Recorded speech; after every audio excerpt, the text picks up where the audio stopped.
Hey, what's good, people? How y'all doing today?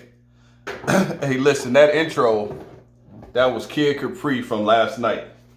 Um, Last night was a historic set. I missed it because I was on the plane. I had to get to TD Garden tonight for tonight's game. So, uh, Kid and DJ Jazzy Jeff hooked up on the Magnificent House Party for a 3 hour live set. So, during COVID, wasn't a whole lot to do. So, just by random, one night, I started doing the social media. I got nothing to do. I jumped on IG, figured that out, and I caught this D Nice set. So some of you all may know, like on March 19th of 2020, I believe it was March 19th, D Nice went for about 7 hours. He had 30,000 people in his IG live, and he went crazy. I'm talking Barack Obama was in there, Michelle was in there, Oprah was in there. Um, Melba Moore, everybody, Jay Z, everybody was in there. Yours truly, I was in there. So it was ridiculous. So from that point on, I just started following him. He would go live throughout the course of the day, evenings. Then I got on the DJ Jazzy Jeff. He was doing this magnificent house party. I think he does it on Wednesdays and Saturdays. Then Kid would just jump on in his basement and start making music. Like he would literally sit down there and start banging out tracks. So he has a new album out, and a lot of the music he made happened during that time. So that was just a little intro. So they were on last night. I didn't get to catch it all. I'll watch it throughout the course of the day, but it's ridiculous. So, all right, here we go. So tonight will be game three of the Celtics Heat. But before we get into that, I want to talk a little bit about the NBA. The playoffs have been great, but I think we've been cheated a little bit, and to nobody's fault. Things happen in the course of the season. We back. Y'all know I don't even have to say it anymore. We know where we stand. Snoop got his, I got mine. So I was thinking about this season, and was talking to Ant, and he said, is this a bubble type? Is this a bubble playoffs? Made me think like, no, but it's not. It's not the full NBA, and here's what I mean by the full NBA: Kawhi, Paul George, AD, Kyrie, Kevin Durant, Chris Middleton, Jamal Murray, Michael Porter Jr., Dame Lillard, Tim Hardaway Jr., Zion, Zoe, Wiseman, Caruso. Yeah, I'm gonna count Caruso. Caruso tough. He made a difference with the Bulls when he was out. That's just to name a few, and I know there are a lot more that I missed, but we missed a lot of superstars this year during the course of this season. And some of these people can change the whole landscape of the NBA if they're back healthy playing a full season. We have yet to see Kawhi and Paul George play consistently together. What type of year would Zion and Charlotte had down there? Him and Bi, and now you pick up CJ McCollum. Like, what do the Pelicans look like? The Bulls were on a roll. Then Zoe went down, Zach went down, Caruso went down.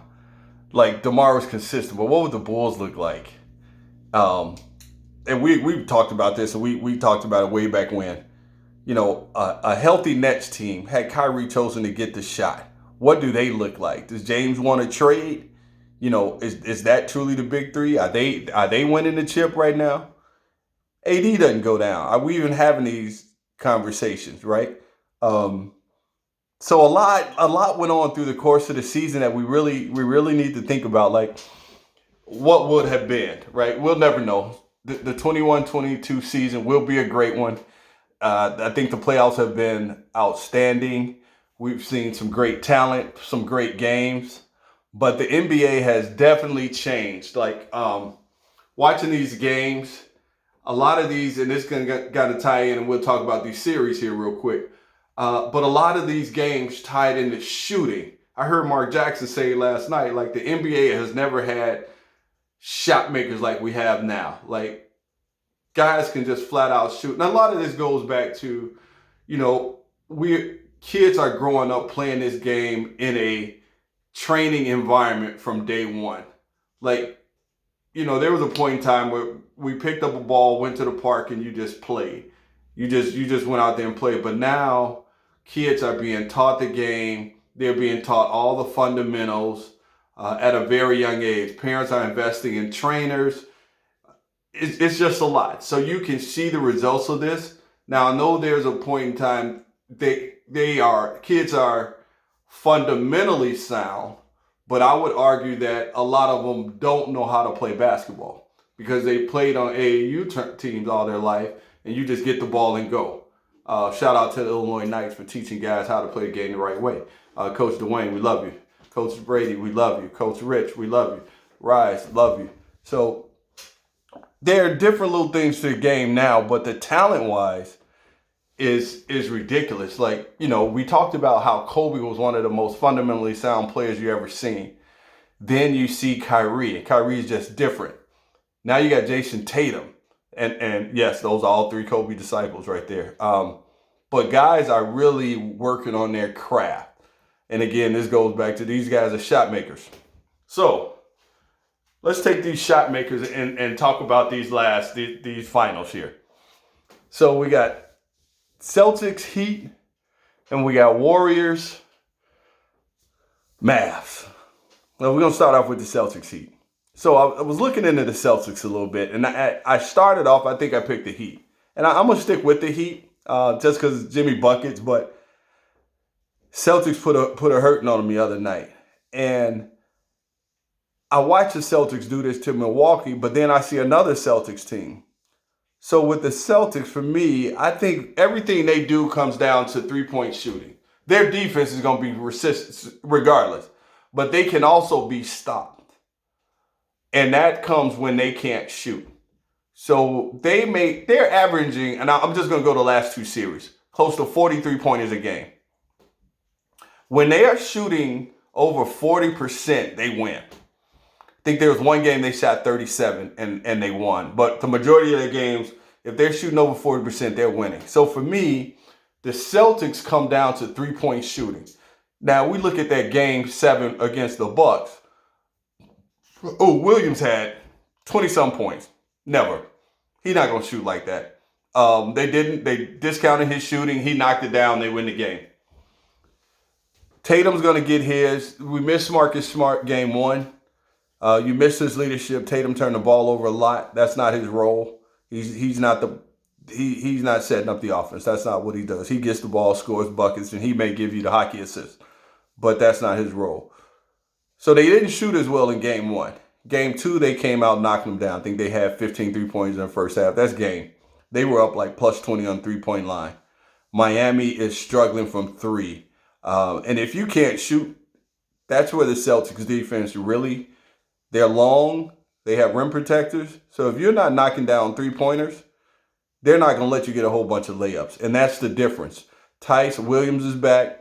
Horford's doing a great job. So their interior presence is tough. And then they have the perimeter players are great as well. So defensively, they're solid. But if you can spread the floor, that's what's going to allow teams to work against them. So Jimmy's not getting as many looks as he did the first game because they're packing it in. So now what do? To me, the answer is Duncan Robinson. I've been saying this all along. Why is Duncan not playing? I know defensively he's not Max Strus. Maybe a little bit better. Max a little bit better. But shooting-wise, Duncan can knock down 8 or 9 in a game.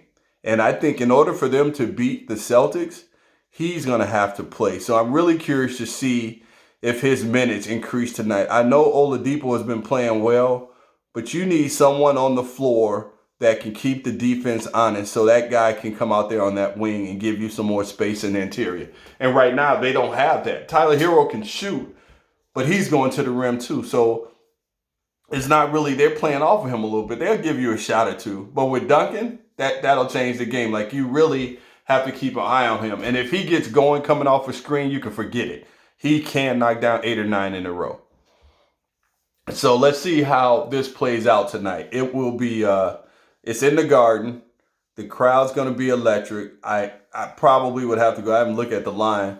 One of my guys, he always tells me who to pick. He want betting picks. No, man, you know who I'm talking to. We're not doing picks on the show.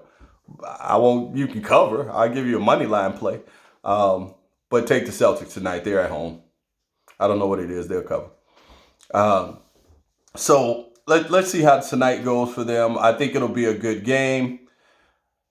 But we really need to see a little bit more Duncan Robinson. I need PJ Tucker. That's another one. I need PJ Tucker to hit that three. You think about why the Bucks struggled. PJ Tucker was a big part of that offense last year. He knocked down that corner three. That's his shot. And that spreads the floor. Again, same thing. You got to spread the floor in today's NBA because guys are shooting. They can all get to the rim. But once you start knocking down shots, you'll win. So we're talking about knocking down shots. Mavericks aren't. The Mavericks aren't knocking down shots. Luka can't do it. He had an outstanding game last night. He was amazing. But Luka's going to be amazing. He can't do it alone. Yes, he does miss Tim Hardaway Jr. Dinwiddie is stepping up. Brunson has been very consistent. But the Mavs just don't have enough. Sometimes you just have to be realistic. And in this case, let's be realistic. They just don't have enough to beat the Warriors. They had their shot. But the Warriors have one of the most lethal offenses we've ever seen, probably for the last 10 years. Now you add Jordan Poole, his little crazy self running around, yelling and jumping and carrying on. But the kid can play. He got a herky-jerky type game. He can get to the rim and he can shoot. So now you put him on the floor with Clay, Draymond, Steph, and Wiggins. That's tough to beat. And shout out to my man Kevon Looney last night, a 20-point playoff game. So in the playoffs so far, he scored 20. He had 20-plus rebounds straight out of Milwaukee. He's doing great for them. We had this conversation yesterday. Is he overrated or underrated? And my guy was like, he needs more work. I'm like, man, the man played 82 games this year. He consistent. He bring his lunch boxes. He goes to work. He knows his role. For me, I say he's underrated because he's another one. He's done a lot for that team this year. They don't have another center. It's him, and then they go to Draymond and play the five. He's held it down for them. You know, they drafted Wiseman. We don't know what Wiseman's going to be, but we do know what we're going to get from Looney. He's going to do all the dirty work. He's going to rebound. He's going to kick out. He's going to set a screen. They even tried to exploit him on Luka last night. He did okay. He was in a good defensive stance, arms out, legs spread, feet apart, shuffling. You can only do so much against Luka. But when you talk about the Warriors and their offense, I enjoy watching the Warriors play because not only do they play team basketball, but the movement. They're probably one of the few teams where guys just are constantly moving. They don't stand around and watch one guy dribble. If someone has the ball, you can believe there are two people cutting. So they're going to make you work on defense. So you're going to have a guy cutting through. Steph may have the ball. Draymond's going to slide. Right behind Draymond, Clay's going to come out and curl, and he may pop out to the wing. Then you may see Poole cut back across. So guys are always moving. And a lot of times you get caught in the switch. Clay had a couple of dunks last night because they got caught in the switch. And Clay had an open shot to the basket. Another play, Looney got it in the post. Someone cut through, so the defense started to follow Steph. Well, Draymond came right behind Steph. He got a layup. So the movement, I just enjoy watching good basketball. And the Warriors are playing it right now. I think they play a great style of basketball. And that's how they got in the game. As well as they can shoot, they have a balanced offensive attack. They score from the 2 and the 3. They get a lot of interior points. They get a lot of interior rebounding. But when they hit their 3, their 3 is clutch. It's when the clock is running down, they knock down the shot, and they just ate away at that lead last night. They knocked a 19-point lead down, and you could just see them nipping away bucket by bucket. It wasn't a big bang. They went on probably 11-0 run, and then from there they got back into the game. So now it's just, let's get one stop at a time. Let's get a defensive stop, miss a 3, and I know Jason Kidd was upset at Dallas's shot selection last night. They shot 40% from the 3, but that was all they were shooting. So from that standpoint, I can get it. You have to have a balanced attack where you got to get some offensive putbacks. You got to be able to get to the free throw line. You have to be able to get to the rim to get to the free throw line. So all of these things kind of play into the course of the game, and I think that's what Dallas is missing. They'll be better next year. This may, at one point, I thought that it'll be 6 games. They may get one, and this is over. We'll see how it goes. What do they go Sunday? So we'll get them Sunday and Tuesday. So Dallas could be done by Wednesday. That could be it. And then what's going to happen is the Warriors going to have a few days to rest, and we'll see. Because this going back to that game, so we can put this series to rest right now. I think we've covered it. We know where this is going to play out. We'll watch tomorrow night. I think it'll still be a good game.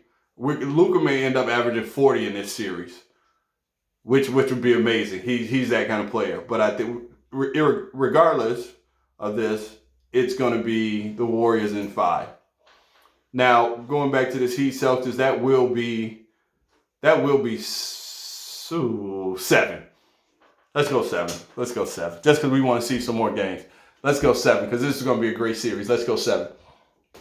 So that'll be 7. Tonight again, that'll go to the Celtics. And that will be, we'll be going into a 2-1 going into game 4. So guys, that's kind of all I had. You know, coming off of last week, I didn't have a lot today. Just wanted to talk about a few things. Shout out to my man. I'm headed to a wedding today. We got a big wedding. We'll have a great time. We'll see a lot of friends. It'll be great. We're gonna have a ball tonight. Congratulations to them both. Look forward to many years. I'm gonna give them a shout out on the show right now. Many years together. I've seen you guys from day one, so it's great. So congratulations to you. And then, hey, everybody else, enjoy your day. Have a great rest of your weekend. And enjoy the game tonight, and we'll talk next week. Love y'all. Be good.